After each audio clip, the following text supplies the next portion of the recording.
Good morning, mayors. Good morning. Good morning. All right, mayors, we need to grab our seats. We're going to grab our seats. We have the members of the head table that are coming in today. I want to welcome everyone to the U.S. Conference of Mayors. We had a good evening last night. Can we give a round of applause for Mayor Ed Lee?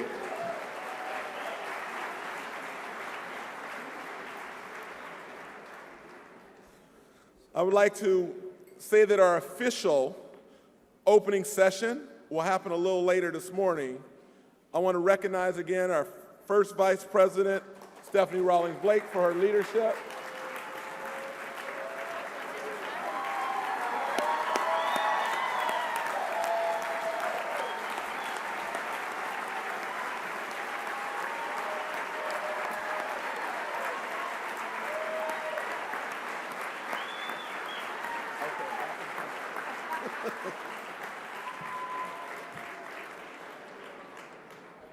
Mayor Stephanie Rawlings-Blake said thank you for standing for her. She appreciated the ovation. We also want to thank our second Vice President, Mick Cornett, for his leadership. Past President Nutter and past President Couts, we want to thank them for their leadership as well.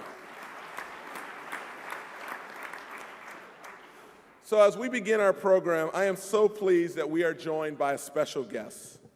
For her entire time in public life, Hillary Clinton has been a champion for mayors and cities across this country.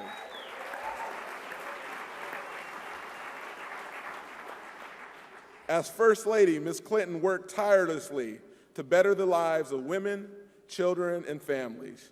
She was an early advocate of health care reform and worked with Democrats and Republicans to create the Children's Health Insurance Program.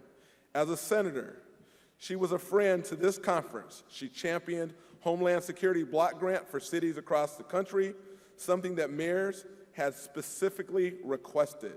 She understood how important it was to try to provide resources directly to American cities. As Secretary of State, Hillary Clinton promoted America's agenda around the world. She brought clear and passionate leadership to her role. Former Secretary of State Henry Kissinger, who worked with two Republican administrations, asserted that Secretary Clinton ran the State Department in the most effective way I have ever seen, quote.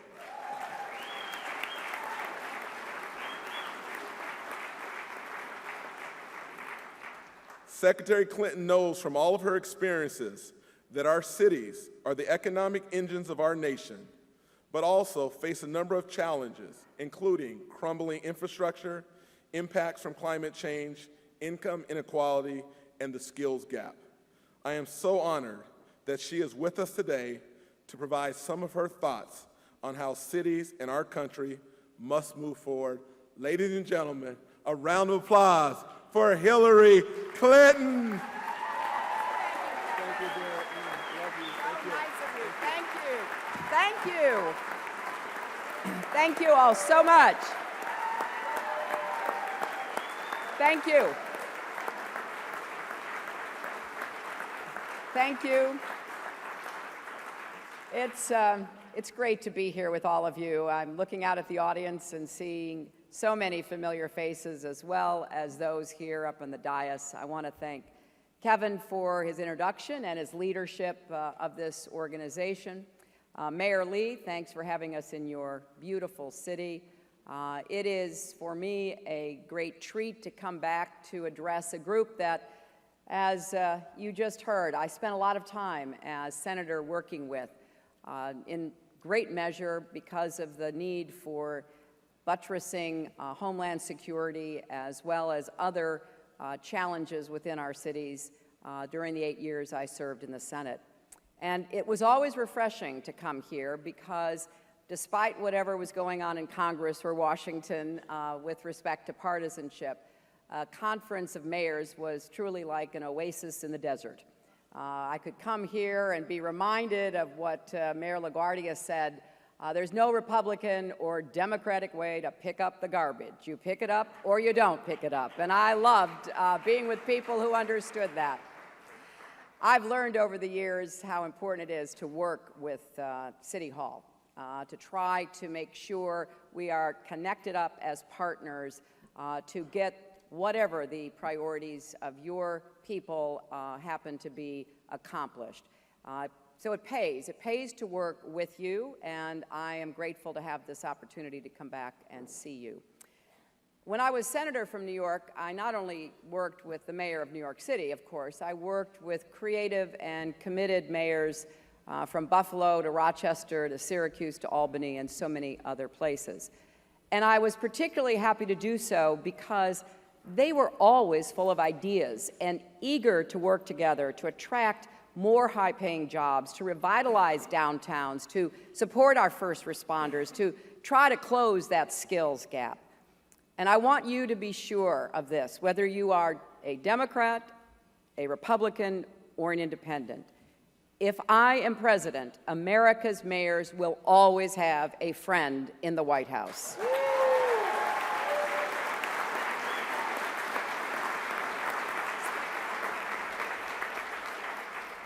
Now, as I was preparing to come here, I couldn't help but think of some of those who aren't with us today.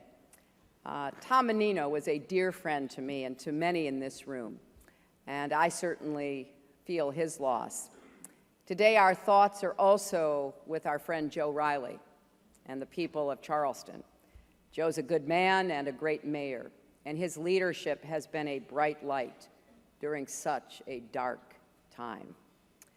You know, the passing of days has not dulled the pain or the shock of this crime.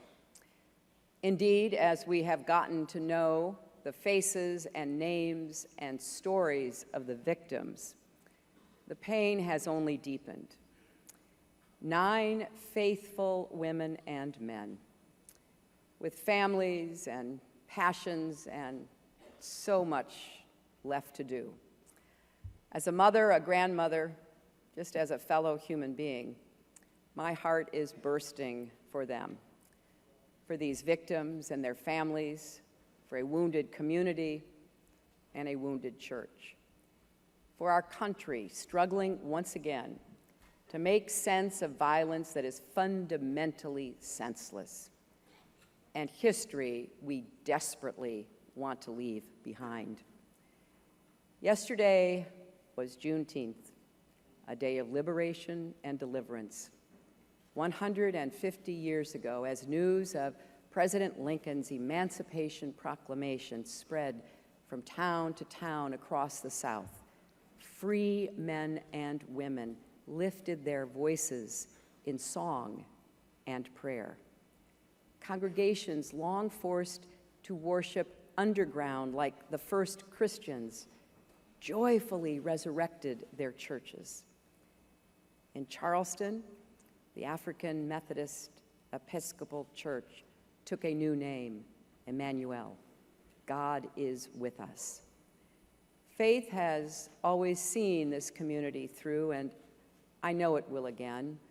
Just as earlier generations threw off the chains of slavery and then segregation and Jim Crow, this generation will not be shackled by fear and hate.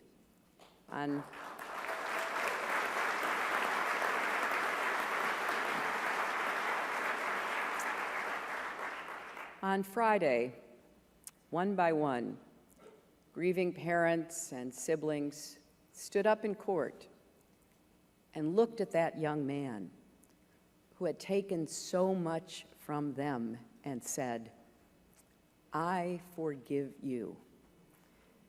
In its way, their act of mercy was more stunning than his act of cruelty.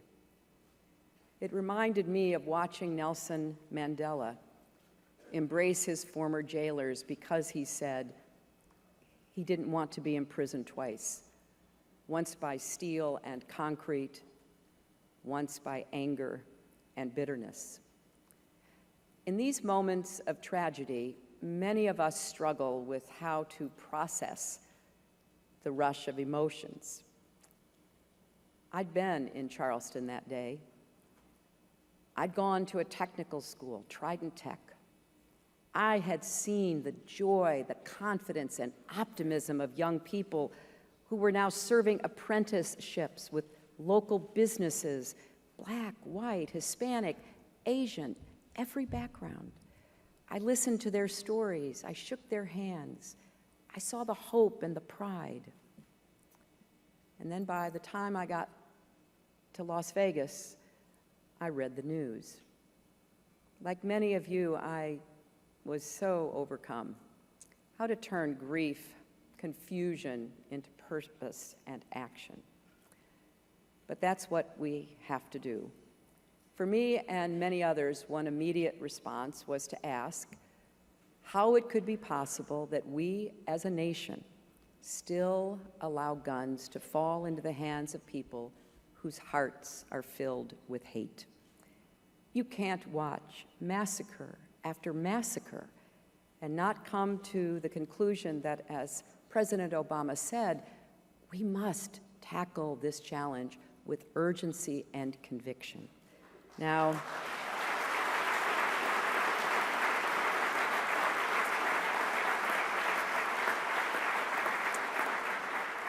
I lived in Arkansas and I represented upstate New York. I know that gun ownership is part of the fabric of a lot of law-abiding communities, but I also know that we can have common sense gun reforms that keep weapons out of the hands of criminals and the violently unstable while respecting responsible gun owners.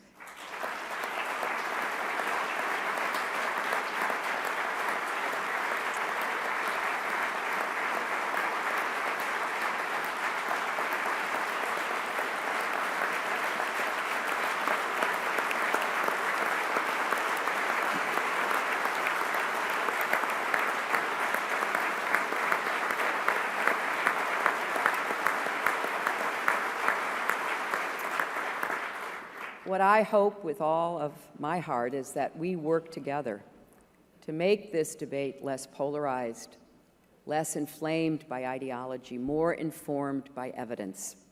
So we can sit down across the table, across the aisle from one another, and find ways to keep our communities safe while protecting constitutional rights. It makes no sense that bipartisan legislation to require universal background checks would fail in Congress despite overwhelming public support.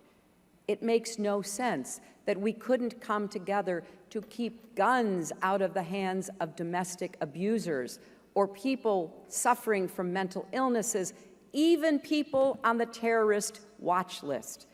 That doesn't make sense, and it is a rebuke to this nation we love and care about.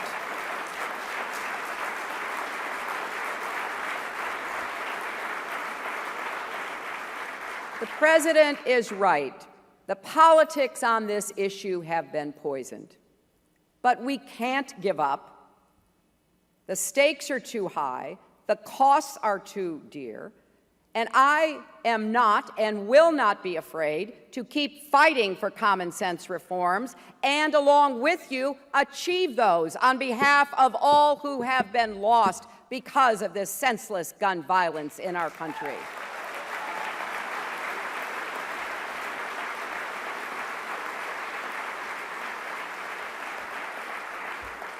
But today I stand before you because I know and you know there is a deeper challenge we face. I had the great privilege of representing America around the world. I was so proud to share our example, our diversity, our openness, our devotion to human rights and freedom. These qualities have drawn generations of immigrants to our shores, and they inspire people still. I have seen it with my own eyes. And yet, bodies are once again being carried out of a black church. Once again, racist rhetoric has metastasized into racist violence. Now, it's tempting, it is tempting, to dismiss a tragedy like this as an isolated incident, to believe that in today's America, bigotry is largely behind us, that institutionalized racism no longer exists. But despite our best efforts and our highest hopes, America's long struggle with race is far from finished. I know this is a difficult topic to talk about. I know that so many of us hoped by electing our first Black president, we had turned the page on this chapter in our history. I know there are truths we don't like to say out loud or discuss with our children, but we have to. That's the only way we can possibly move forward together. Race remains a deep fault line in America.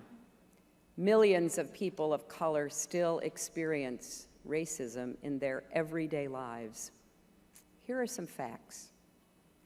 In America today, Blacks are nearly 3 times as likely as whites to be denied a mortgage. In 2013, the median wealth of Black families was around $11,000. For white families, it was more than $134,000. Nearly half of all Black families have lived in poor neighborhoods for at least 2 generations, compared to just 7% of white families. African American men are far more likely to be stopped and searched by police, charged with crimes, and sentenced to longer prison terms than white men, 10% longer for the same crimes in the federal system. In America today, our schools are more segregated than they were in the 1960s. How can any of that be true? How can it be true that Black children are 500% more likely to die from asthma than white kids? 500%. More than half a century after Dr. King marched and Rosa Parks sat and John Lewis bled, after the Civil Rights Act and the Voting Rights Act and so much else, how can any of these things be true? But they are. And our problem is not all kooks and Klansmen. It's also the cruel joke that goes unchallenged.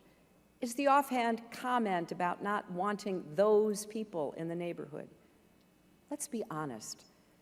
For a lot of well-meaning, open-minded white people, the sight of a young Black man in a hoodie still evokes a twinge of fear. And news reports about poverty and crime and discrimination evoke sympathy, even empathy, but too rarely do they spur us to action or prompt us to question our own assumptions and privilege. We can't hide from any of these hard truths about race and justice in America. We have to name them and own them, and then change them. You may have heard about a woman in North Carolina named Debbie Dills. She's the one who spotted Dylan Roof's car on the highway. She could have gone about her business. She could have looked to her own safety, but that's not what she did. She called the police, and then she followed that car for more than 30 miles. As Congressman Jim Clyburn said the other day, there may be a lot of Dylan Roofs in the world, but there are a lot of Debbie Dills too. She didn't remain silent.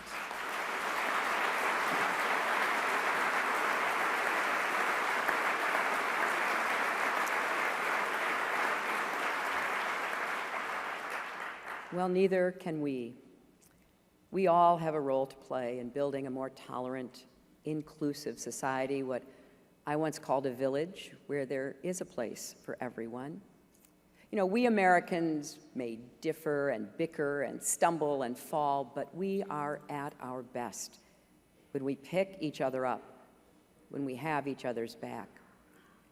Like any family, our American family is strongest when we cherish what we have in common and fight back against those who would drive us apart. Mayors are on the front lines in so many ways. We look to you for leadership in time of crisis. We look to you every day to bring people together to build stronger communities. Many mayors are part of the U.S. Coalition of Cities Against Racism and Discrimination, launched by this conference in 2013. I know you're making reforms in your own communities, promoting tolerance in schools, smoothing the integration of immigrants, creating economic opportunities. Mayors across the country are also doing all they can to prevent gun violence and keep our streets and neighborhoods safe. And that's not all. Across our country, there is so much that is working. It's easy to forget that when we watch or read the news. In cities and towns from coast to coast, we are seeing incredible innovation. Mayors are delivering results with what Franklin Roosevelt called bold and persistent experimentation. Here in San Francisco, Mayor Lee is expanding a workforce training program for residents of public housing, helping people find jobs who might have spent time in prison or lost their driver's license or fallen behind in child support payments. South of here in Los Angeles and north in Seattle, city governments are raising the minimum wage so more people who work hard can get ahead and support their families. In Philadelphia, Mayor Nutter is pioneering a new approach to community policing to rebuild trust and respect between law enforcement and communities of color. In Houston, Louisville, and Chicago, the mayors are finding new ways to help workers train and compete for jobs in advanced industries. Cities like Cleveland and Lexington are linking up their universities and their factories to spur a revival of manufacturing. In Denver and Detroit, city leaders are getting creative about how they raise funds for building and repairing mass transit. Providence is helping parents learn how to become their children's first teachers and spend more time reading, talking, and singing to their babies at critical stages of early brain development. Kevin Johnson, who has led both Sacramento and this conference so ably, calls this renaissance of urban innovation Cities 3.0 and talks about open source leadership and mayors as pragmatic problem solvers.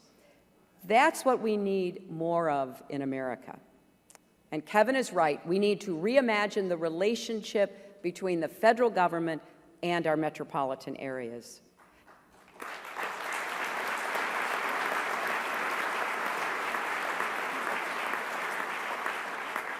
Top-down, one-size-fits-all solutions rarely work.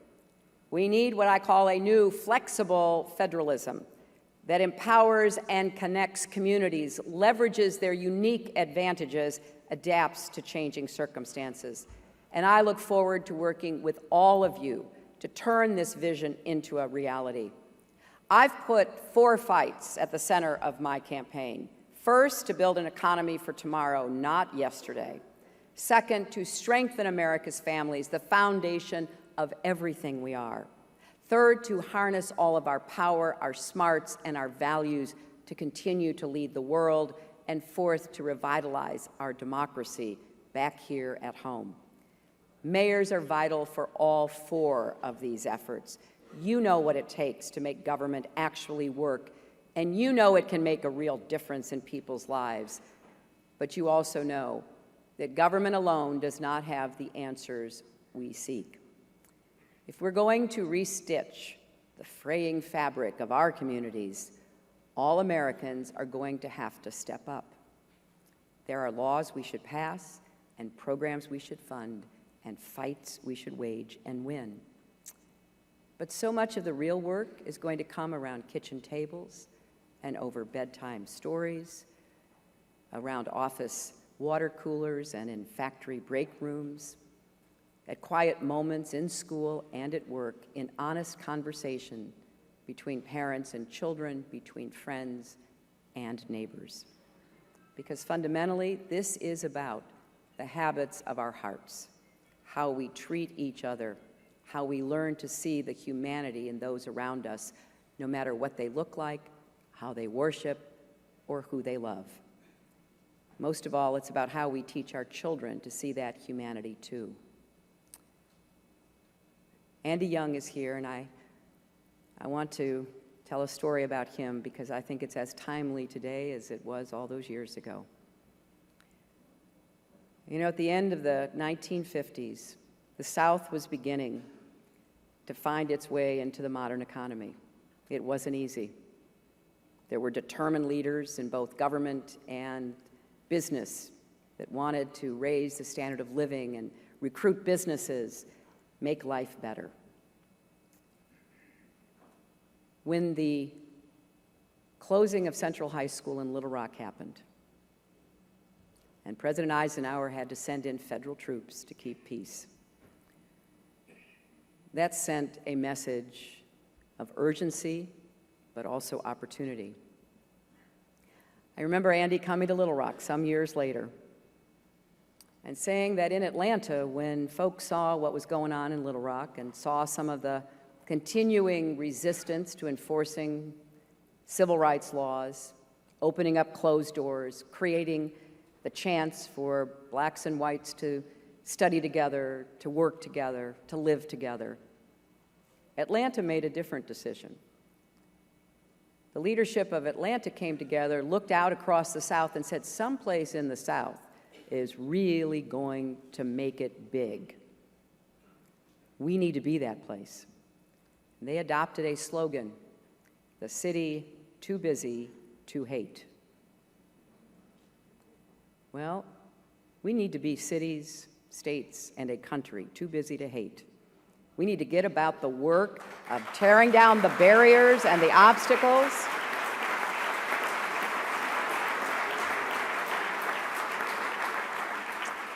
Roll up our sleeves together, look at what's working across our country, and then share it and scale it. As all of us reeled from the news in Charleston this past week, a friend of mine shared this observation with a number of us. Think about the hearts and values of those men and women of Mother Emanuel, he said. A dozen people gathered to pray. They're in their most intimate of communities, and a stranger who doesn't look or dress like them joins in. They don't judge. They don't question. They don't reject. They just welcome. If he's there, he must need something. Prayer, love, community, something. During their last hour, 9 people of faith welcomed a stranger in prayer and fellowship. For those of us who are Christians, we remember the words of the scripture. I was hungry, and you gave me food. I was thirsty, and you gave me drink. I was a stranger, and you welcomed me. That's humanity at its best. That's also America at its best.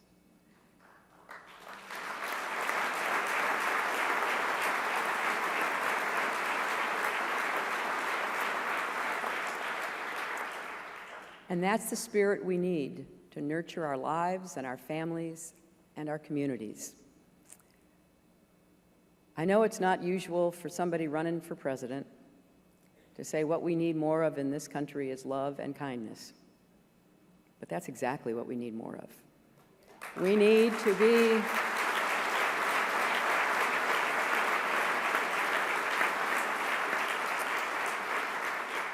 not only too busy to hate, but too caring, too loving, to ignore, to walk away, to give up. Part of the reason I'm running for president is I love this country. I am so grateful for each and every blessing and opportunity I've been given. I did not pick my parents. I did not decide before I arrived that I would live in a middle-class family in the middle of America, be given the opportunity to go to good public schools with dedicated teachers in a community that supported me and all of the other kids. I came of age at a time when barriers were falling for women, another benefit. I came of age as the civil rights movement was beginning to not only change laws, but change hearts. I've seen the expansion of not just rights, but opportunities to so many of our fellow men and women who had been left out and left behind. But we have unfinished business. And I am absolutely confident and optimistic we can get that done. I stand here ready to work with each and every one of you, to support your efforts, to stand with you, to put the task of moving beyond the past at the head of our national agenda. I'm excited about what we can accomplish together. I thank you for what you've already done, and I look forward to all that you will be doing in the future. Thank you. God bless you, and God bless America. You rocked it. You were so awesome.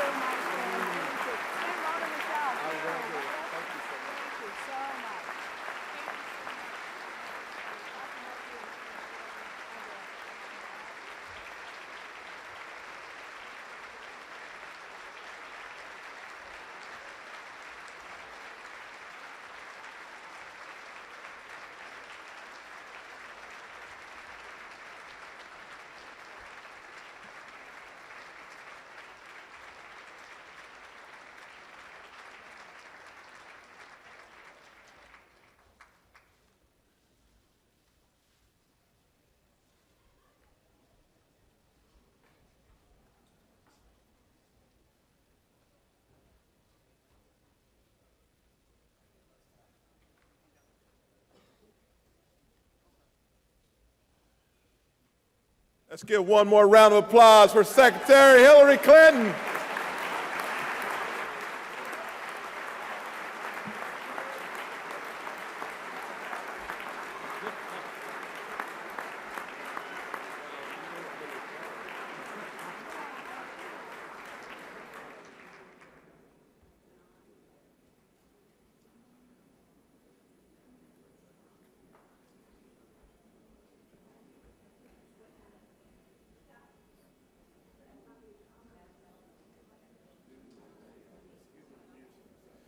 Hey, Ed.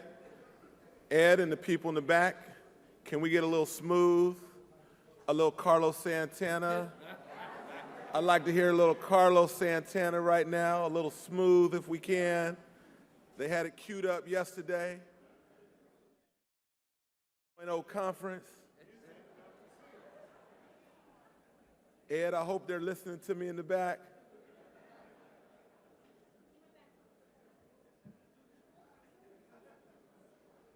Feeling a little Carlos Santana. I might be the only one. I'll have to pull it up on my iPhone. I can get there. I can get there.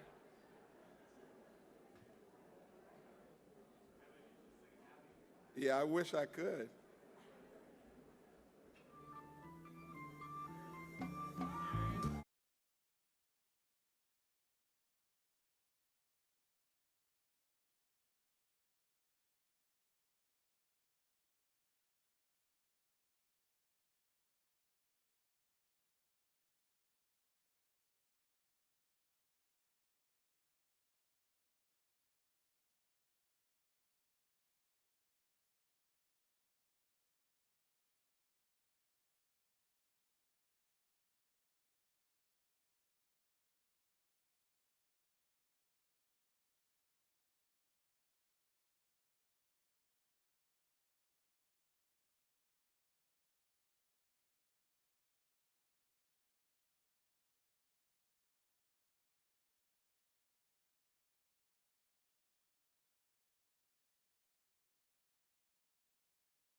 Mayors, I think we need to give one more round of applause for the Secretary of State, Hillary Clinton.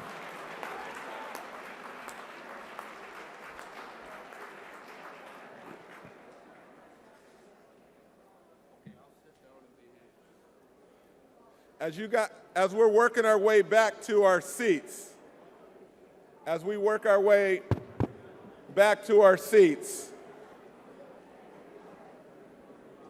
we want to do our best to get back on track here for our schedule.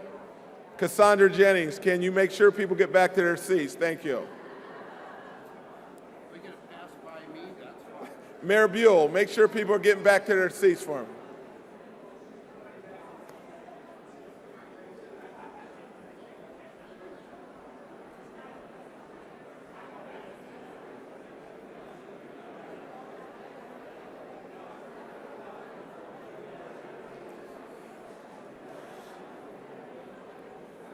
All right, now will you please stand for the presentation of our colors by Balboa High School Junior ROTC Color Guard and remain standing.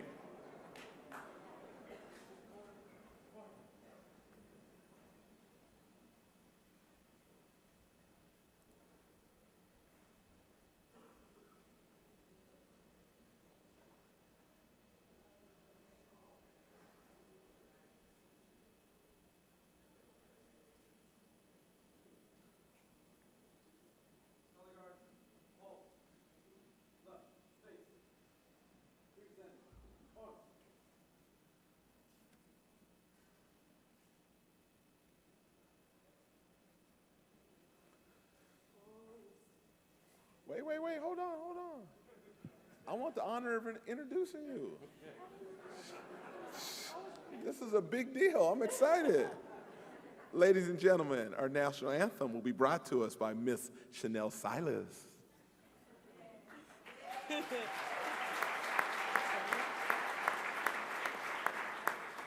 Oh, say, can you see by the dawn's early light what so proudly we hailed at the twilight's last gleaming, whose broad stripes and bright stars through the perilous fight o'er the ramparts we watched were so gallantly streaming, and the rocket's red glare, the bombs bursting in air, gave proof through the night that our flag was still there.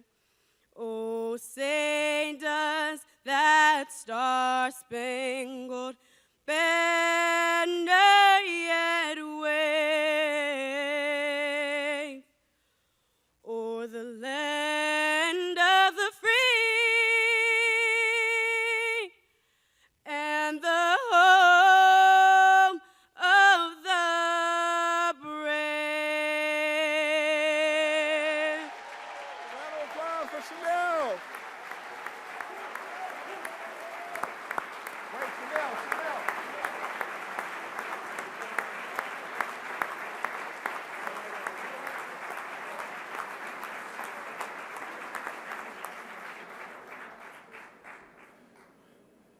Man, that was awesome.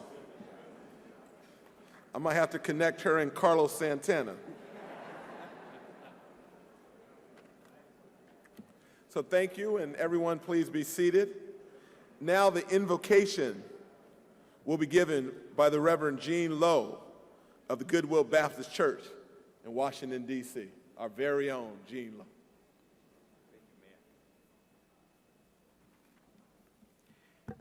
Let us pray. Dear God, as the nation's mayors gather here in San Francisco for the 83rd annual meeting of the Conference of Mayors, we thank you for their leadership. At this meeting, we ask that you guide the mayors during their discussions and deliberations, that you restore and inspire them with your love. Lord, fill all in attendance with your peace. We ask that each soul assembled here would have the light of your Spirit, so that all would take your promises back to the nation's cities and to every citizen of our country. In the blessed name of our Lord and Savior, Jesus Christ, amen.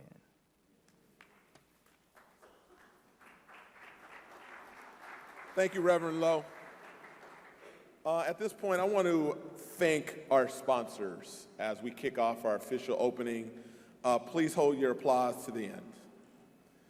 Our title sponsor, Wells Fargo, Comcast, Google, HDR, JP Morgan Chase, Kaiser Permanente, Lineberger, Goggin, Blair, and Sampson, Lyft, Mueller Wastewater Products, National Association of Manufacturers, Philips, Uber, USA Funds, Walmart, Waste Management, and Zipcar.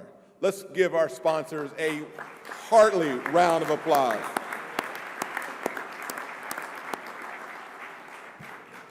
Okay, mayors, we're going to do that one more time. Let's give our sponsors a round of applause.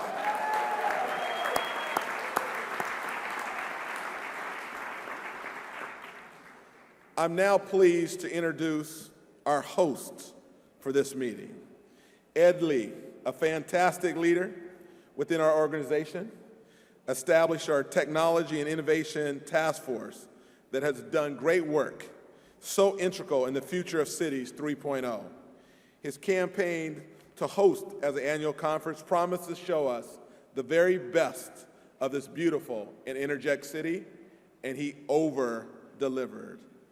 Over-delivered.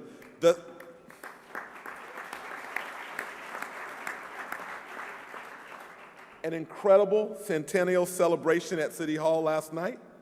The People's Palace, decked, literally rolled out the red carpet for mayors. The food in both wings, oysters and lamb and clams and all kind of things you caught in the Pacific, impressive. We got a chance to three World Series trophies, 5 Super Bowl trophies, the America's Cup, the NBA championship, jazz musician Patty Austin talking about I Left My Heart in San Francisco, John Fogerty, a Jimi Hendrix Purple Haze remix. Let's give it up for the host mayor, Ed Lee.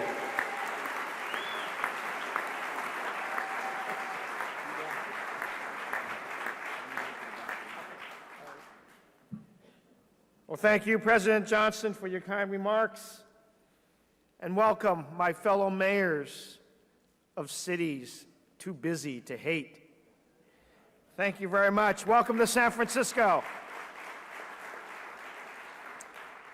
Well, it's been 18 years since the conference was first and last time here in San Francisco, and our city's evolved significantly since that time. We've cemented our reputation as the innovation capital of the world through our continued economic and social advancements. We're home to some of the most dynamic companies with we're a powerful community of entrepreneurs, business leaders that are innovating in fields of technology, in healthcare, biotechnology, life sciences, professional and financial services, and manufacturing. And whether it's through the neighborhood small business or an international clean tech firm or a new internet startup, the city is putting its residents back to work. And since 2007, our city's created more private sector jobs than 47 out of 50 states. In addition to our private sector developments, our city is also prioritizing public innovation, including efforts to guarantee the thousands of new jobs being created in our city that will pay our workers meaningful wages. Last fall, we passed a law that will raise our city's minimum wage to $15 per hour, the highest in the country.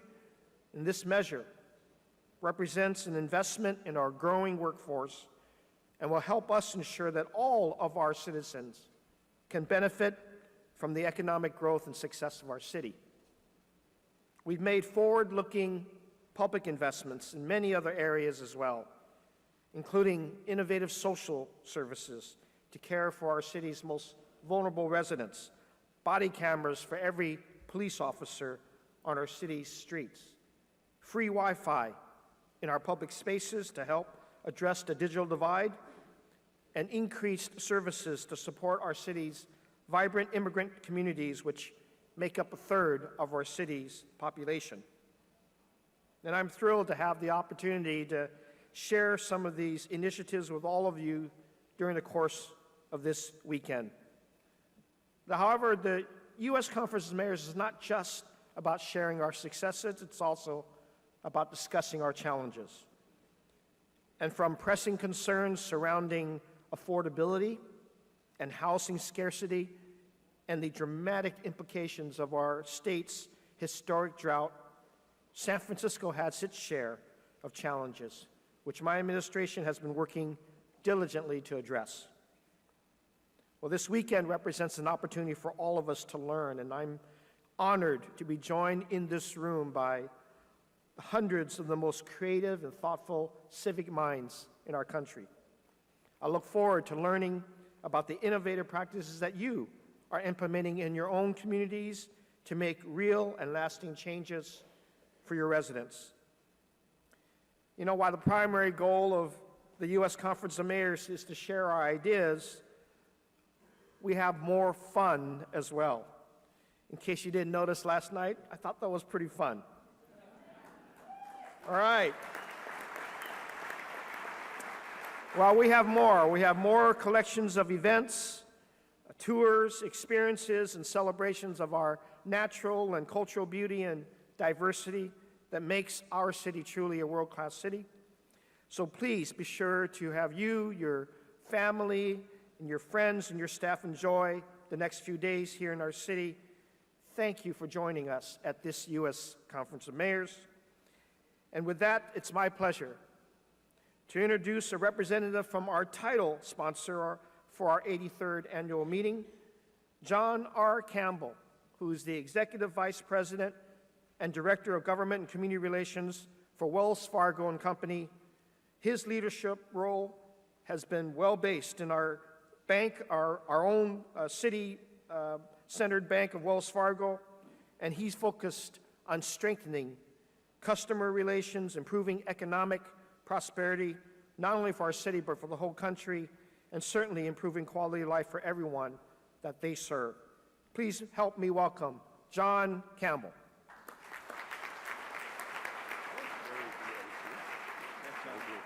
Thank you very much, Mayor. And I would say last night was a lot of fun. It was over the top. It was great. But for the rest of us who don't have that much iron back in our cities, that was a little too much, you know. It was a little bit to bring out the most recent trophy, but they just kept coming. So, you know, being a fan of the Wild, the Twins, and the Vikings, well, I got to stick up for my guys too. So anyway, thank you. That's good. But it's really great to be here, and it's a real honor to be here, and we are really pleased to be a sponsor of this great organization. Over the last 24 hours, it's really become clear to me that I think we're closer to the mayors than we might be to some other elected officials. Certainly the elected officials in Washington are very important to Wells Fargo, but I think our heart's with you, so it's great to be here, and we're really excited to be here. And it's a great opportunity to learn about the tremendous work that's happening in your cities around the country. And then, I have trouble with this, Mayor Johnson. I was lucky enough to manage our bank in Arizona for a number of years, and we had some pride in orange and purple at the time, and all we knew him as was KJ.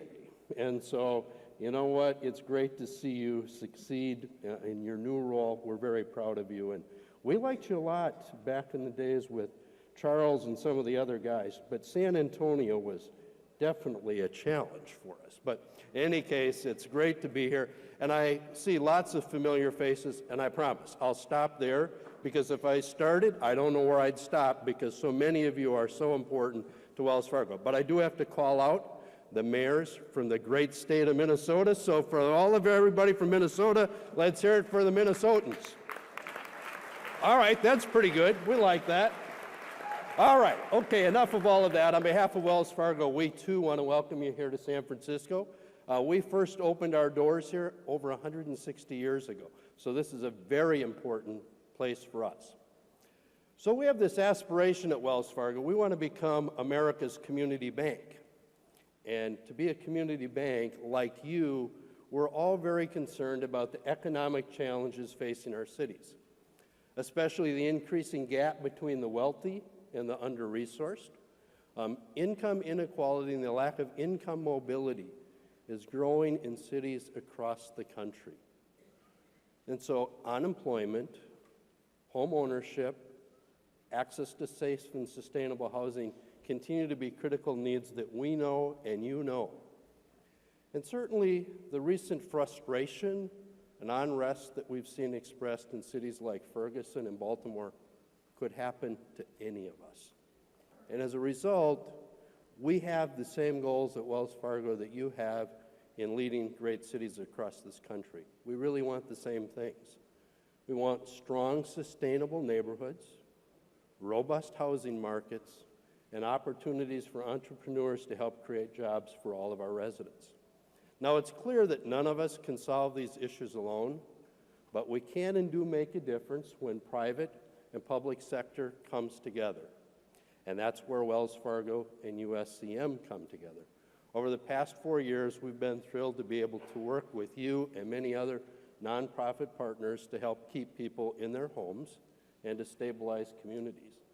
We've provided down payment assistance and home buyer education to many of your communities through a program we call Leading the Way Home and our LIFT programs. We're proud that through LIFT, we've provided over $200 million of down payment assistance in 35 cities across the country, and we've created over 9,500 new homeowners through that program.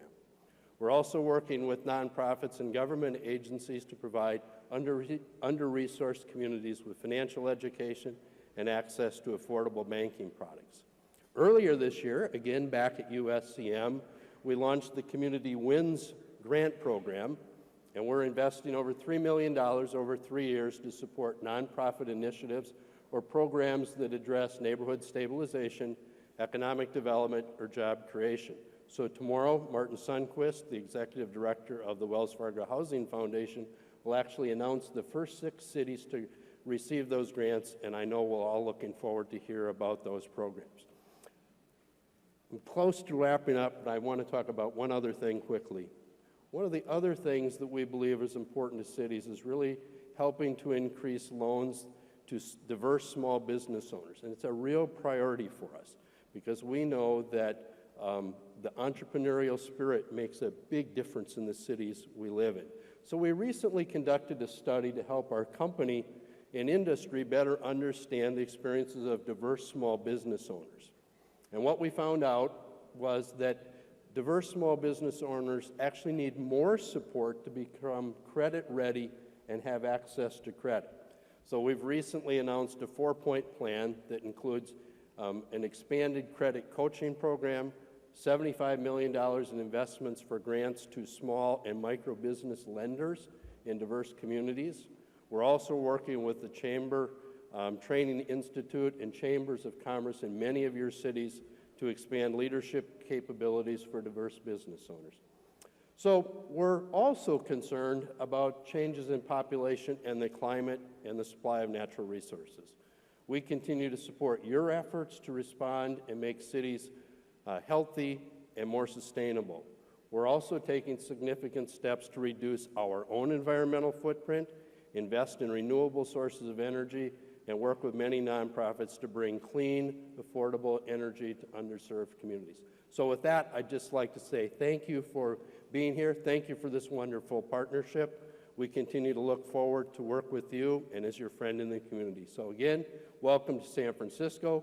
Wells Fargo is a big part of the community here, as we are in many of your cities. We hope you enjoy your conference, and again, thanks you for letting us be a sponsor.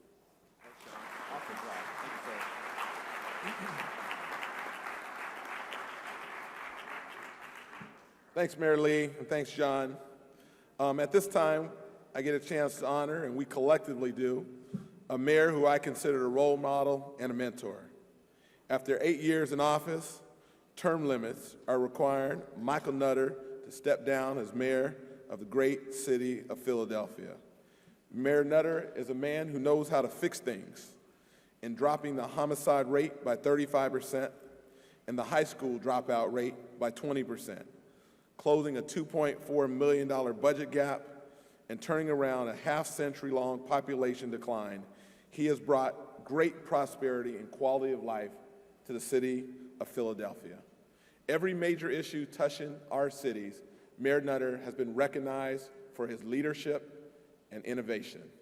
As president of the conference from 2012 to 2013, Mayor Nutter led our campaign against sequestration, promoting infrastructure investment, and protecting the municipal bond.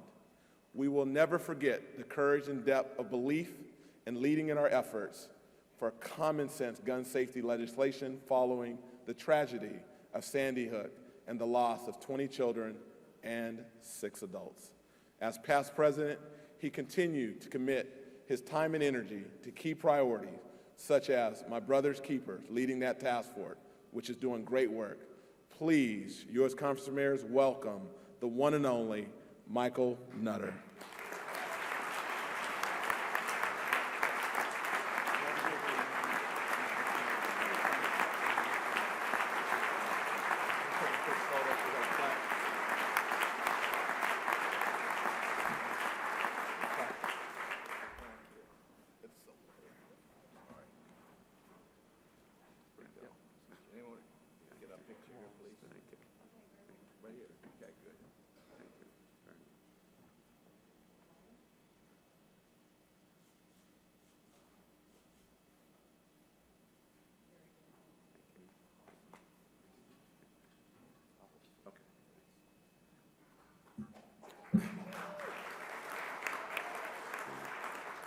Mr. President, thank you very, very much.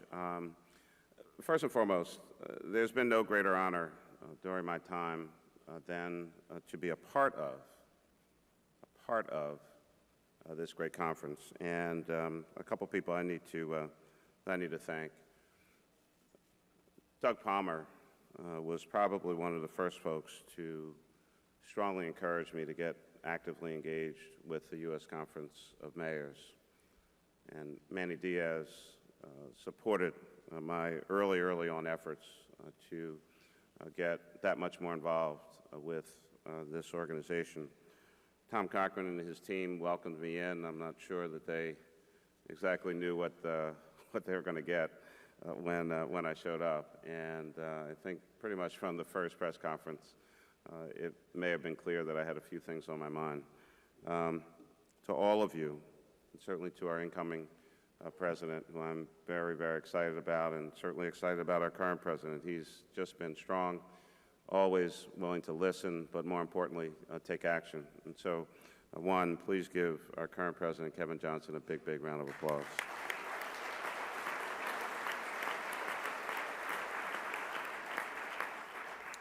And to our incoming president, these meetings are always about a certain level of transition.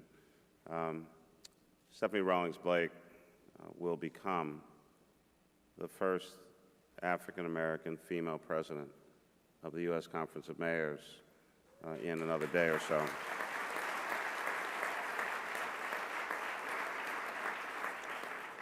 Given some of the things that Secretary Clinton was just talking about, there are still barriers to be broken and heights to be scaled. This conference is the leading voice for mayors all across the United States of America. And notwithstanding, and I appreciated President Obama's shout out yesterday, and I appreciate what just took place in the plaque and everything, I want to reassure everyone, I'm still in office until January. This is just the last summer meeting. I'm not dying, and I'm going to be around. So one, you're stuck with me for another 6 months or so, but even after that, I'm more than happy to share with you today. I will remain actively engaged and involved with the U.S. Conference of Mayors. I still have things on my mind. I still have stuff that I need to get done, and I still have things that I want to talk about. So, and we still have some partying to do, too. So, thank you from the bottom of my heart. Our city has benefited from the U.S. Conference of Mayors at so many different levels, and I've been able to engage in ways that I could have never imagined. You made me a better leader. You made me a better mayor. But I think most importantly, you made me a better person. And for that, I will always have this conference and all of you in my thoughts and in my prayers. But most importantly, you'll be the first folks that I'll be talking about. So thank you for this, but let's get on with the meeting. Thanks a lot. Bye-bye.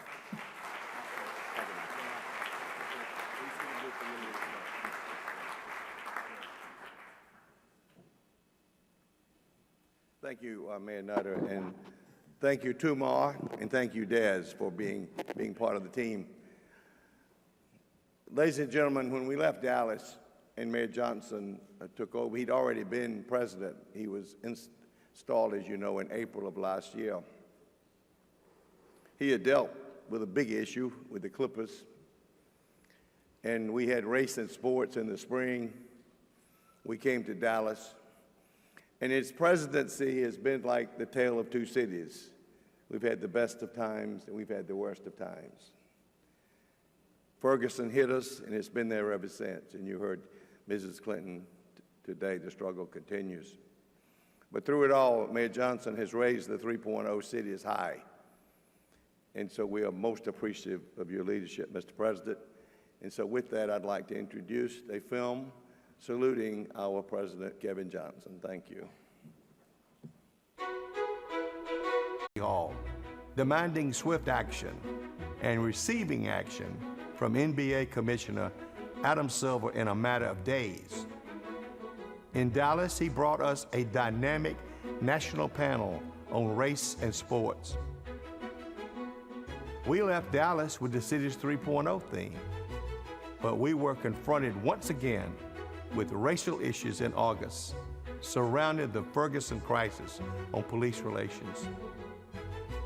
Mayor Johnson brought the Ferguson issue to our Sacramento leadership meeting in late September.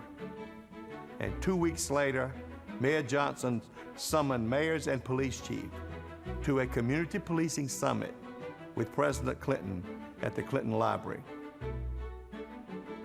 Following Little Rock, he announced a special task force on community and policing to be chaired by Gary Mayor Karen Freeman Wilson, composed of mayors and police chiefs, to bring forth recommendations on this serious issue to our January winter meeting. Mayor Johnson led a delegation to testify before President Obama's task force on 21st century policing, where he emphasized the need for mayors to work with their police departments and have respect for their officers who risk their lives every day. What we had this year to many mayors was a recognition in 2015 that while we must be concerned and disturbed with the prevalent amount of deadly force in some police departments, mayors also recognize there must be a balance to recognize and support the professional police officers in our police departments throughout our nation. Now let's just take a look at the highlights of President Johnson's presidency.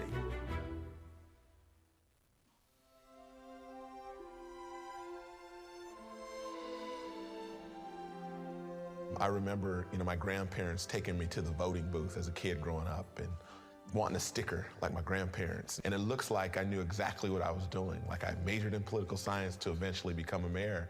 And that wasn't the case at all. Not until after I retired from the NBA, my brother came up to me one day and said, "You should run for office in Sacramento." It's a very exciting time to be a mayor. What's abundantly clear is that mayors and cities must drive the resurgence of our great nation. We are entering into a new era of cities, and I call it 3.0. This generation of cities will look a whole lot different than how cities have looked in the past. Cities must provide services and infrastructure that residents and businesses need to do things quicker, faster, and cheaper. We live in a global economy. That means in order to succeed locally, our education system has to be ready to prepare children for the world that they will live in. And that means enabling every child, regardless of their race, the color of their skin, their zip code, or the income level, to be productive members of this global economy. We've got to start in early childhood education, K-12, and then certainly workforce. We all agree that you cannot have a great city without great public schools. We have something called the Educational Excellence Task Force, and I'm proud that Mayor Hancock from Denver has been leading that task force.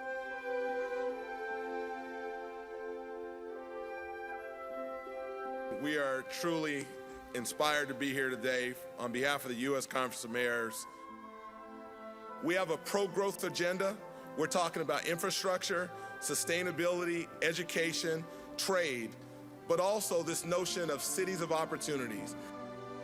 The three issues that we focused on today were income inequality, early childhood education, and broadband.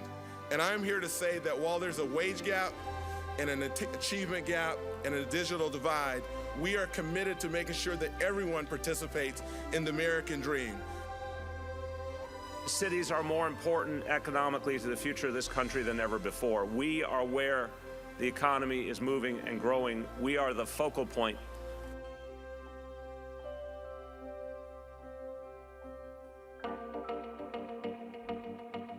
Thank you all for coming here today, especially to my friends who are standing here alongside with me, and especially Kevin Johnson, my peer as a mayor, certainly not my peer as a basketball player. This is a defining moment in our history. Throughout history, sports has played a pivotal role in advancing civil rights. I believe that today stands as one of those great moments. Been listening to, well, basically history being made here in Los Angeles. Commissioner of the NBA, Adam Silver, stepping up and really lowering the boom on Donald Sterling. He gave him pretty much everything the commissioner was capable of giving him. Sports has allowed our country to transcend some of the everyday things going on, to allow our country to think and act differently. Sports are now a more integral part of our society and cities than ever before. The job of sports has become part of the job of being a mayor.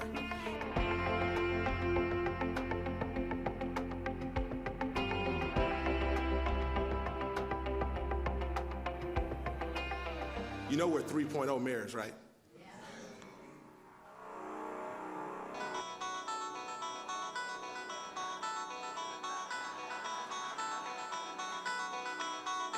Ladies and gentlemen, standing 6'1", 180 pounds, southpaw from Columbia University via Pudaho High School in Honolulu, the point guard of Pennsylvania Avenue, the 44th President of the United States of America, Barack Obama! I want to thank Kevin for that introduction. I have to say that that introduction is longer than my remarks,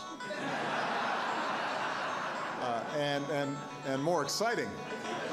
So I'm feeling a little outshone here by Kevin. I just want to thank him for his outstanding leadership as well as introduction. Give Kevin a big round of applause.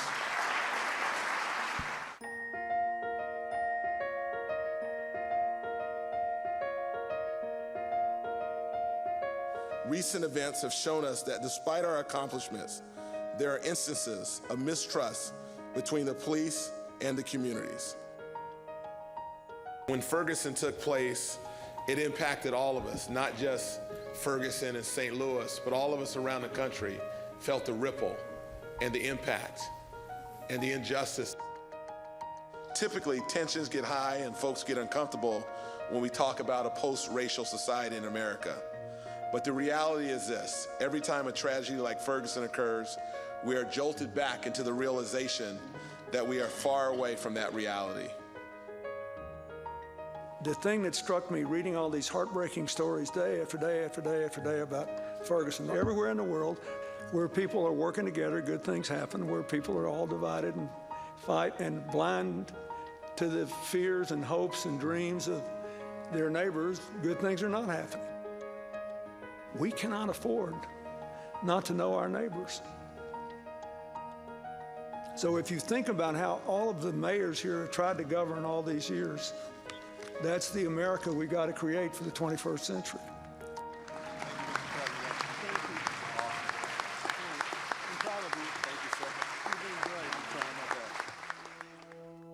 Our quest is to achieve a sense of justice in our communities, a high level of trust, a high level of belief that law enforcement serves all of the citizens of the United States. We honor Kevin Johnson for a job well done. We thank him for his vision on Cities 3.0. And we look forward to having Mayor Johnson with us in the years to come as we continue to implement his Cities 3.0 vision and face the challenging issues of our organization. Thank you, Mayor Kevin Johnson.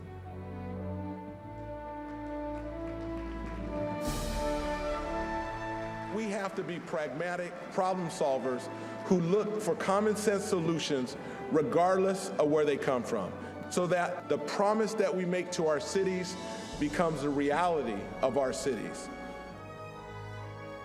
I'm just so proud of the mayors that are part of the U.S. Conference, and it's just been such an honor for me to get to know each and every one of them. They're doing some amazing things. My message to this conference is clear. This is our moment. It's our time. Cities, let's seize the day. We're making it happen. Mayors are the action heroes.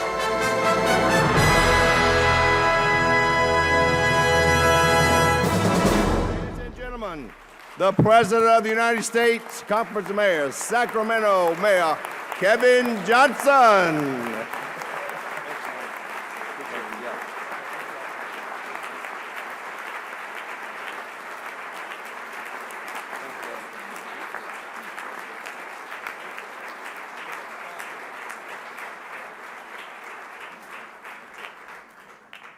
All right, thank you very much.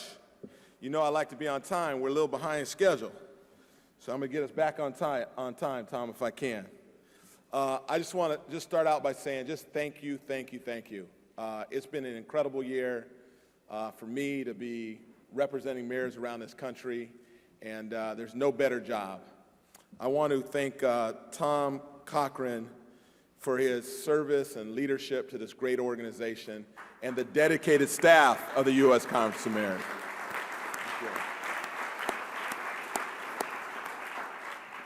I also want to just take a moment again to thank Vice President Stephanie Rawlings-Blake and Second Vice President Ms. Cornett for their leadership. Can you please give them another round of applause?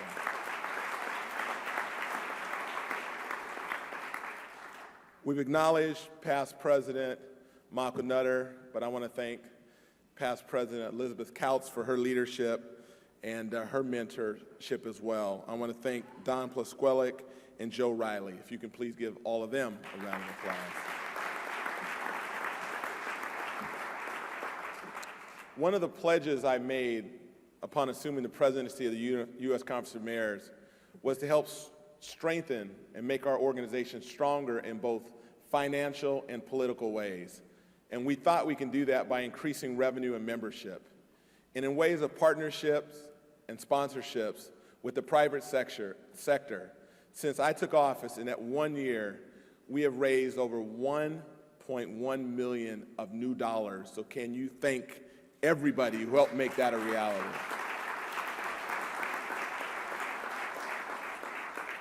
And on the membership front, we had a big, ambitious goal, and we recruited 55 new members, including previously non-member states, Alaska, Idaho, Wyoming, and New Hampshire. We raised nearly $250,000 in new dues. So a round of applause for the membership of this conference. New mayors, if you're there, we want you to stand. We want to see who you are. So all the new mayors and our visiting mayors, please stand. Look at our new mayors out there.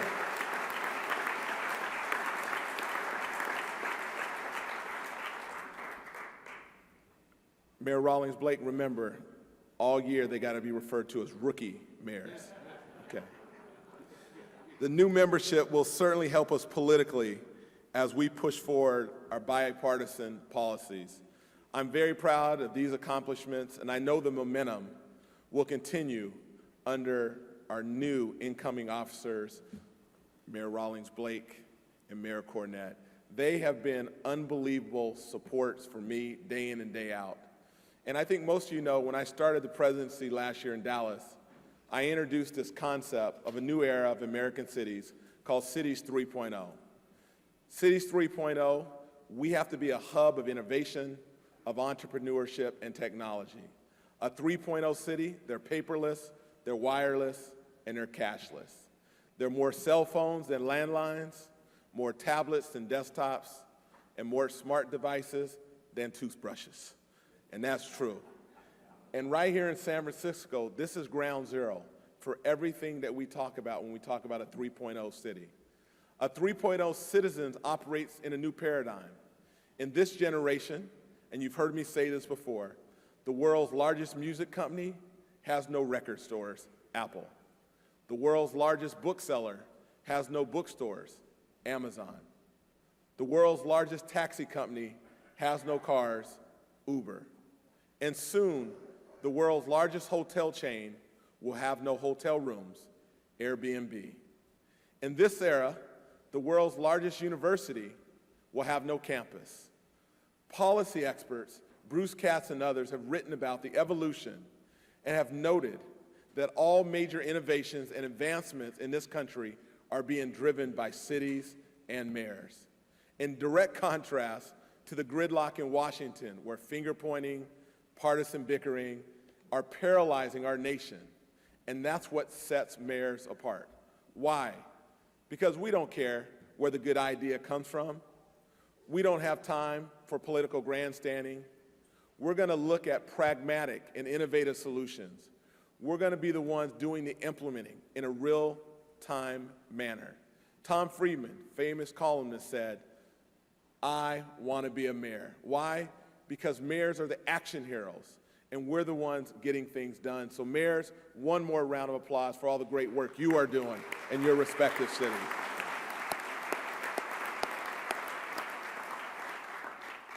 So what's cool is that when I originally talked about 3.0, it was about an aspiration. But it's not just an aspiration anymore. It's not a concept. It's become a reality. Over the past year, serving as president of this great organization, traveling around, I understand now more than ever that mayors and cities are driving the resurgence of our great nation. Cities and mayors are now the leaders in the nation, experimenting, taking risks, making hard choices. Let me give a couple of examples. In Chicago, led by Mayor Emanuel, they continue to position the city as a hotbed of innovation. They have a program called CityWorks. It's a new project focused on developing cutting-edge priorities and approaches to infrastructure of energy management, transportation, and water. In Phoenix, they have launched Velocity, a new public-private partnership and a strategy for reorienting the region's economy toward advanced industries defined by high levels of research and development, science, technology, engineering, partnering with our universities. And in Knoxville, they recently worked with IBM to study inefficiency in low-income housing that led to $7 million from the Tennessee Valley Authority to pay for weatherization for low-income residents that will cut utility bills, create jobs, and lessen our carbon footprint. Can we give those mayors a round of applause for the great work they're doing?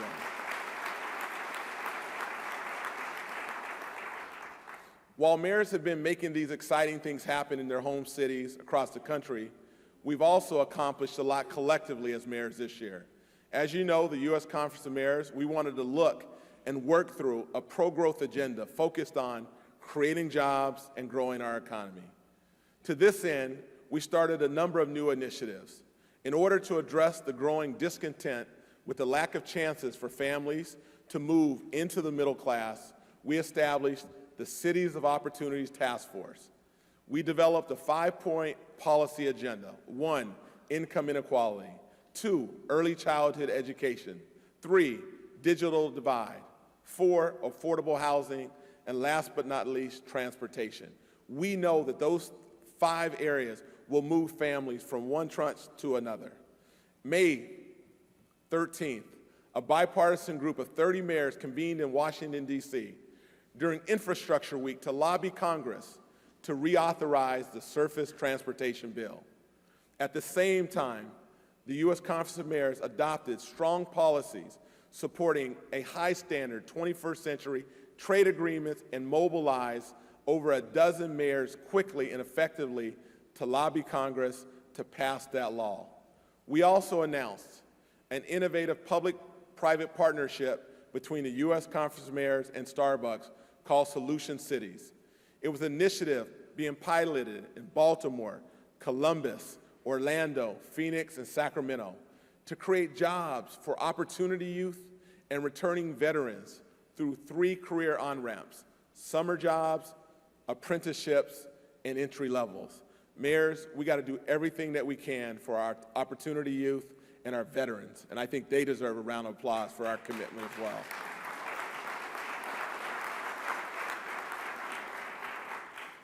And I would be remiss if I didn't talk about the work that we've all done in our own communities, as it is a collective on the issue of the day, the growing gulf of mistrust between law enforcement and our communities of color.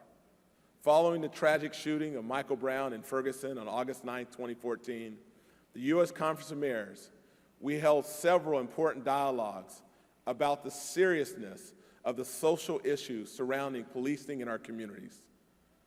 We established a working group chaired by Mayor Freeman Wilson, who shared recommendations with President Obama's task force on policing and how we can do a better job, and many of our recommendations the Obama task force embraced.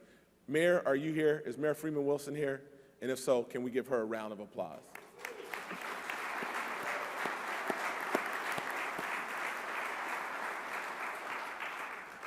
Gary and Dehanna in the house.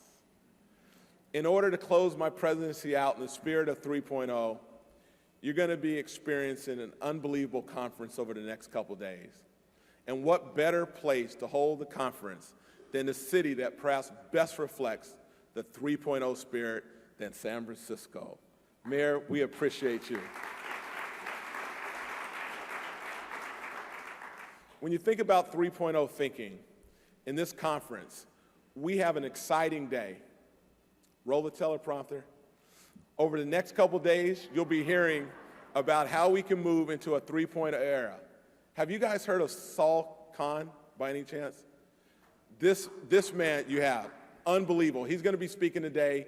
He's got the Khan Academy, which is doing unbelievable work, and you're going to be very, very impressed. You'll see what 3.0 really looks like.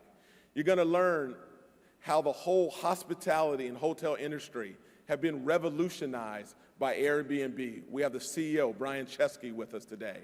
And as for a taste of 3.0 leadership at the national level, we were lucky to hear President Obama come and share with us the important issues on his mind. We heard from Secretary Clinton today, giving an emotional and passionate speech. And what I love that what she said is, mayors in our cities, we need to be too busy to hate. And I think that reflects who we are as mayors.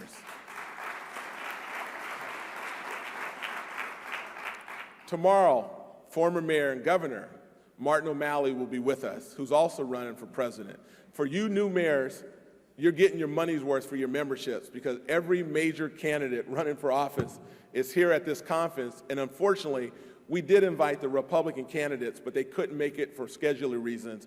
We are bipartisan, and we're truly committed to that. At the end of this conference, we'll be able to engage in a dialogue about the next generation of community policing from a panel on public safety experts. So in closing, I just want to say how grateful I am for being able to serve in this capacity as president of the U.S. Conference of Mayors for this past year. And I feel like most of you know I'm from Sacramento and a poor part of the community, so I need to close out with one simple story. You know, when I first became a mayor back in 2008, I got invited and be a part of the U.S. Mayors Conference, and I went to Washington, D.C. in January. And then soon after that, a few of us elected mayors, about 60 of us, got invited to the White House. And I was thinking, as an NBA player, the only way you get invited to the White House is to win an NBA championship. Unfortunately, the bald-headed guy from Chicago prevented me from getting an NBA championship named Michael Jordan. So I have my mom sitting here in the front row and my wife. If you guys would please stand real quick.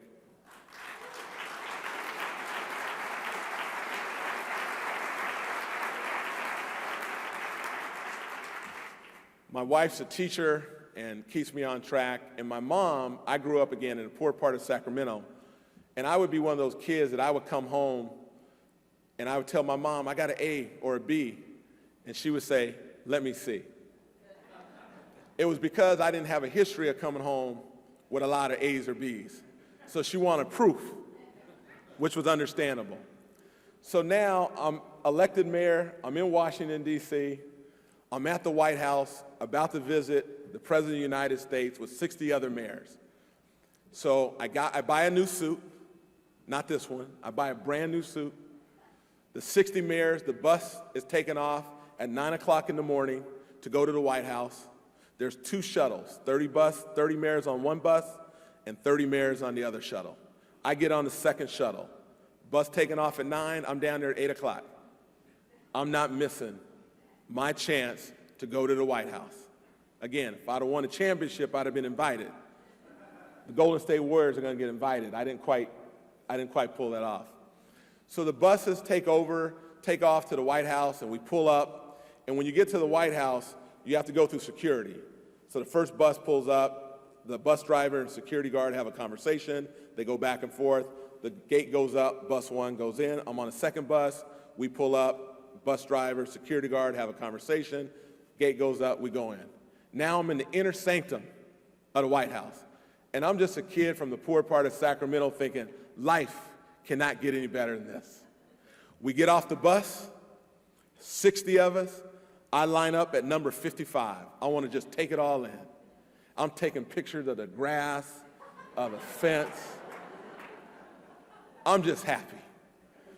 So, in order to get into the White House, there's one stop left. There's a security guard who has a clipboard. And on the clipboard, you have your name, you show your ID, you're in. I'm excited, I can't wait. First mayor goes in, second mayor goes in. I'm now 52, 51, 50. I'm thinking, God, this is great, I'm finally gonna do it. All you need, have your name on the clipboard and your ID. 48, 47, 40, 38. I go look for my ID.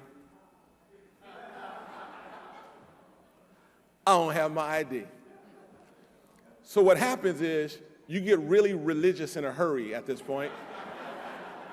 So I start praying, dear Lord, I promise I'll start going to church again on Sunday.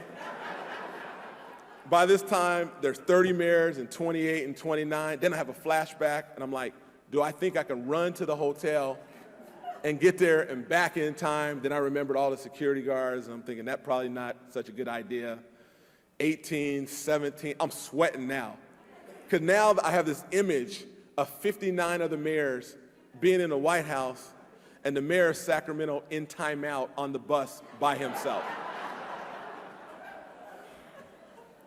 You guys know this is my nickname was KJ, and I'm just thinking, can I do it? And 12, 10, 9, 8, you check all the places again. Can't find it. I look at my sock. 6, 5, 4, 3. The reality's here.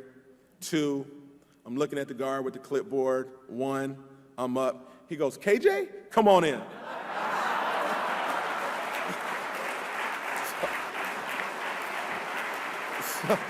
So I just want you to know I go to church every Sunday, twice, to make good on my promise. And as I close out this story, the irony of this, we finally get in the White House, and you go up the stairs, and there's all this food, and for some reason, none of the mayors ate the food. And I'm thinking, it's free food. You're supposed to eat the food. But they didn't do it, so I didn't do it. Next thing you know, the voice of God comes over and says, the president will be in the East Wing in 2 minutes. So all the mayors ran over. We go over to East Wing. We sit down. I'm excited. I'm in the White House. And then I'm thinking about my mom. She's going to want some proof. Well, I brought grades home. She's like, If I told her I was in the White House, she'd be like, you wasn't at the White House. So I'm trying to figure out how I can get some proof. Y'all know I grew up in the poor part of Sacramento. I'm innovative. So I'm looking around trying to figure out, how do I get some proof? Next thing you know, the president's done. We're getting ushered out the building. We passed the free food that nobody took. We're going down the stairs again. I have to run into the restroom. I run into the restroom. I go to the bathroom. I'm washing my hands. And there was these napkins. Yep. Right? These napkins. And they had the White House seal on them. So now it's a moment of truth. So first of all, I look in the mirror. I'm trying to figure it out. I'm seeing it there. Then I look underneath. Nobody there.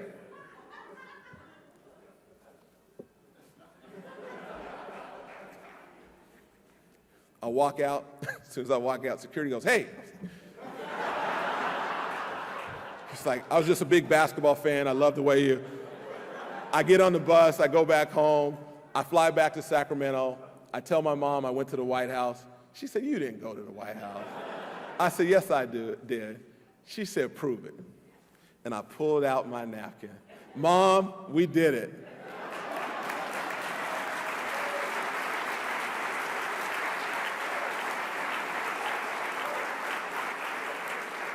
Who would have thought a poor kid from the poor part of Sacramento would grow up being invited to the White House and serve as the president of this esteemed organization? It's really been an honor. This is truly the American dream. I am humbled and blessed, and I thank you so much for the honor. God bless you.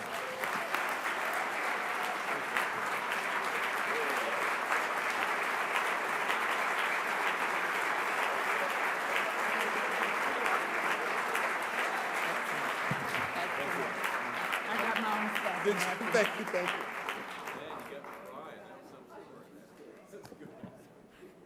At least I'm not the only one to stack a White House napkins from the bathroom. I don't feel as bad. I don't feel as bad. All right. Wasn't that an incredible speech? Thank you so much, President Johnson. All right, so at your tables, you have a beautiful purple envelope. Hope you take a look at it. I want to tell you about a very special screening that Mayor Johnson and the Conference of Mayors will be hosting this evening at 6 o'clock. You all know how hard he fought to keep the Sacramento Kings in his hometown of Sacramento. ESPN decided to do a 30 for 30 documentary film on the experience. It's called Down in the Valley. It was premiered this year at Tribeca at the Film Festival, and it was directed by 6-time Emmy Award winner Jason Heyer. The screening is this evening, 6 p.m. at Marines Memorial Theater. It's a 3-block walk from here, so have a coat. Buses will be outside the theater after the screening for the evening event, so we'll make sure that you'll be on time for the California Academy of Sciences event this evening. Hope you can make it. Now I want to take a moment to recognize a former member of our advisory board, Marianne Lutz, who served as the mayor of Monrovia, California from May 2009 until this May of this year. She was also the chair of the Women Mayors Group for the past 2 years.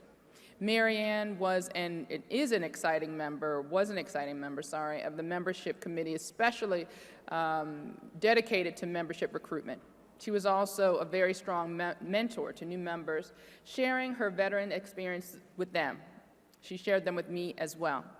In her position as Vice Chair on the Energy Committee, Mayor Lutz was instrumental in the passage of the Energy Efficiency and Conservation Block Grant Program. She was also very active on the Mayor's Water Council. Please join me in thanking Mayor Lutz for her years of service.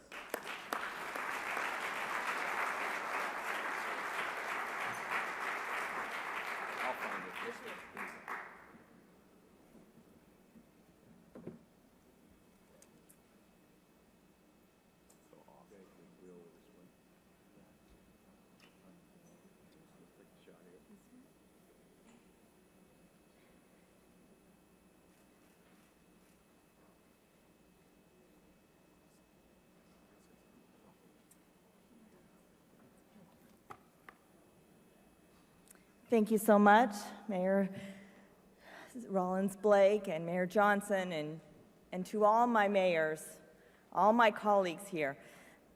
We all know what a wonderful ride and opportunity it is to represent your community and be the mayor of your city. And when we come together and we work on things together, we grow immensely. We grow to do things for our city, and we grow personally.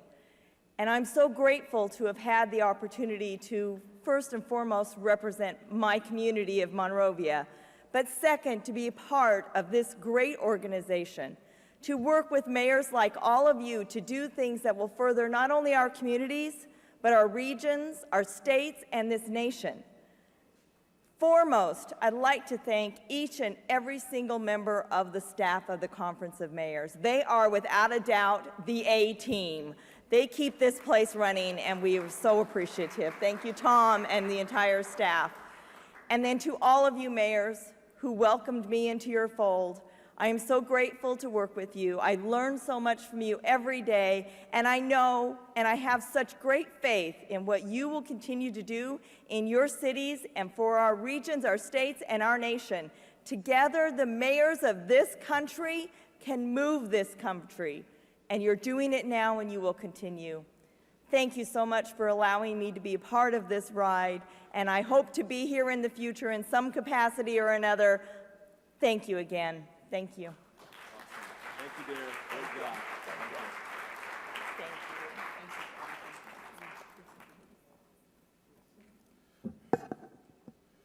All right,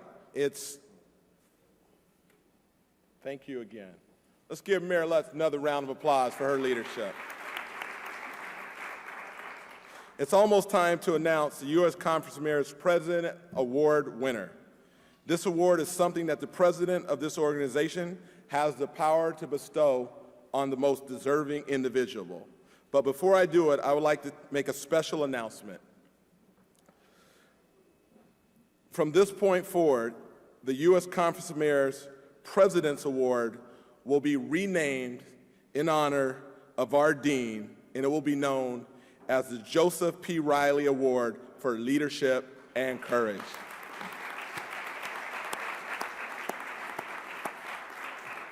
Mayor Riley cannot be with us, but he's going to try to Skype in tomorrow. But as an organization, he's been mayor for 40 years.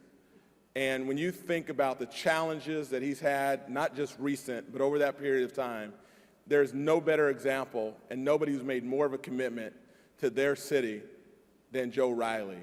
And Tom, I just want to thank you and the U.S. Conference of Mayors for allowing us as mayors to name this award after Joe Riley. One more round of applause for Mayor Joe Riley.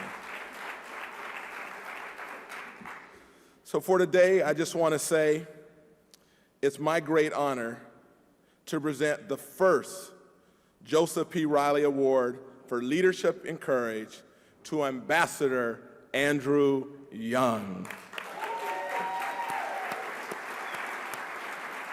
Come on, San Francisco. You got the ambassador in the house.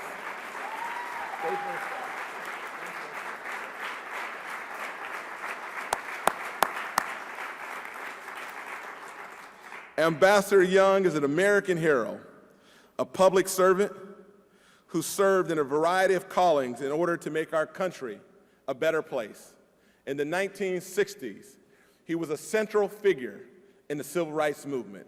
His efforts as a Southern Christian Leadership Conference's executive director, he helped push through the Civil Rights Act of 1964. He helped push through the Voting Rights Act of 1965. As the first black Georgian since Reconstruction to serve in the U.S. House of Representatives, Andrew Young championed programs for the poor, education, and human rights. After President Carter named him the ambassador to the United Nations, Ambassador Young brought the promise of human rights to the international stage. And what I'm most proud of, in 1982 to 1990, he served 2 wildly successful terms as the mayor of Atlanta. The mayor of Atlanta. And he did amazing things. 1 billion jobs over his tenure, $70 billion to the city, as well as hosting the 1988 Democratic National Convention. Ambassador Young continued his service to the city by acting as the co-chair to the 1996 Atlanta Olympics. Now the ambassador passes on his legacy to students at Georgia State University, the Andrew J. Young School of Policy Studies. Please welcome our first and inaugural Joseph P. Riley Leadership of Courage winner, Ambassador Andrew Young. Thank you, sir. Love you.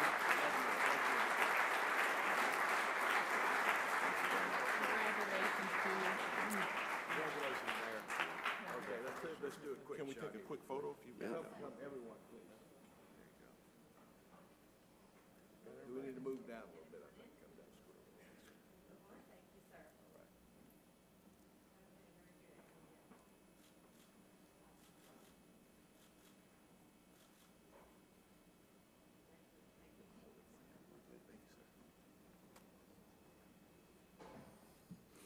Thanks very much. You know, Joe Riley was mayor of Charleston when I became mayor of Atlanta. And we were in the U.S. Conference of Mayors together and have been friends even before that. But the role that he's playing and the role that you and I must continue to play is a role of belief, of confidence, of reassurance, of understanding that the world is going through more changes faster than it's ever done in the history of the planet. What we see is real insecurity. I almost said President Clinton, but Secretary Clinton mentioned Little Rock.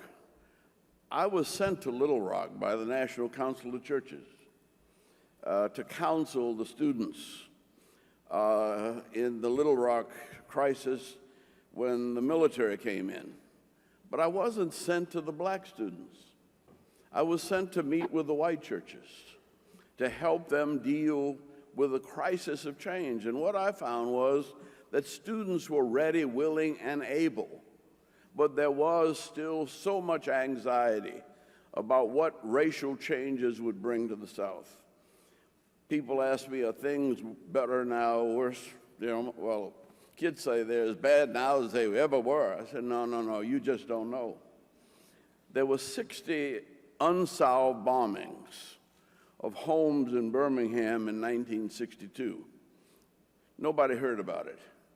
Fred Shuttlesworth's church was bombed 3 times, never made the news. Part of the reason for our going to Birmingham was to call attention to the violence. The thing that we have now is that we know what's going on, and we know what's going on in 25 seconds. I got beat up about 25 years. Well, I got beat up in 1964, and nobody even knew it. I went home and my wife didn't even know it. But 25 years later, somebody comes up with some pictures. And I said, golly, was that me? And then I realize now that in 25 seconds, any bit of violence that goes on almost anywhere on the planet is at our dinner table in the evening. So America has never been so anxious, never been so insecure, never been so threatened in my lifetime since the bombing of Pearl Harbor. And I can remember back then Franklin Roosevelt saying, the only thing we have to fear is fear itself. But we also had mayors, and we had women's groups, and we had the USO. We had the country pulled together around the crisis of the Second World War. Probably that's what we call the greatest generation. The song of that time was, you got to accentuate the positive, eliminate the negative, latch on to the affirmative, don't mess with Mr. In-Between. And building up the confidence of people in our cities, as you've done here in this conference, to realize that we are in control of the future. The future isn't a threat to us. We're creating it. We're implementing it. We're making it more and more inclusive. And we don't have to be threatened by change. Yes, we will have a global economy. It doesn't matter what the Congress says. Just because they don't have passports and never been anywhere, the global economy is with us. We embrace the global economy, but when I first said, the only way we can make it in Atlanta is as an international city, and I learned that from your mayor in Baltimore. And we began to work together back then, and one of my banker friends said, where in the hell did that nut come from? What's a mayor doing talking about being an international city? But we now have, I think, about 1,500 German companies in the northern part of Georgia. We've grown from less than 1 million when I was beginning my term in Congress. We're now 6.5 million people. We're growing too fast because we plugged into what I call scared money. We used to call it petrodollars back then, but there's actually more money not being utilized in the world today than we have in action. You got about 16 trillion in the US, 17 trillion in Europe. China's just 7 trillion. India's about 3 to 4 trillion. Nigeria's $1.5 trillion. It all adds up to about $50 trillion, the countries we know about. But Forbes and The Economist both have estimated there's $51 trillion in what they call safe havens. And I think the challenge to us mayors, and I still consider myself a mayor, is we've got to find a way to bring that money out of hiding. We've got to make it create the ideas and the projects. I was fortunate to read a book somebody gave me when I first got to be mayor, Cities and the Wealth of Nations. And it said that countries don't build economies. Cities build economies.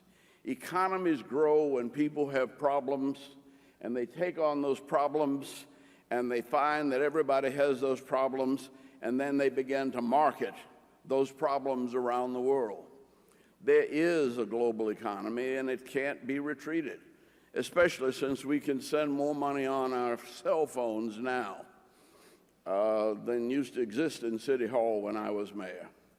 So in the midst of all of this crisis, let's remember, we are very much the hope of the planet.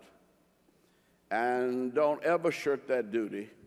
And don't ever hesitate to go and sit down with your press and your television stations and give them some of the good news that we are hearing today. We don't get that on the 6 o'clock news in any city in America.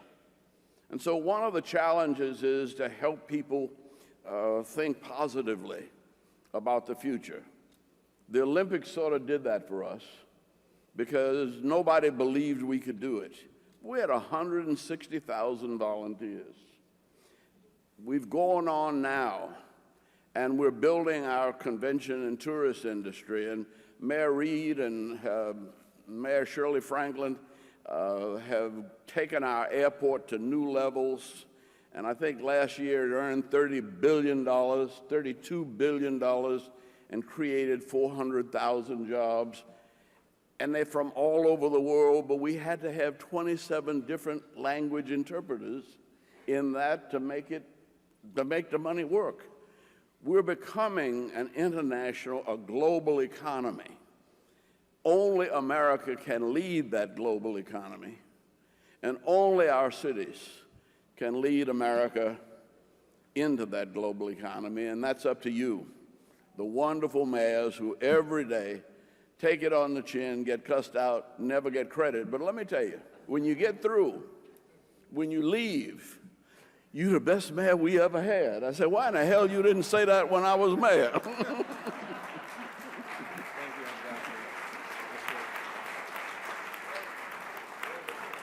Let's give one more round of applause for Ambassador Andrew Young, a living legend. All right, Ambassador, thank you for allowing us to bestow that award to you.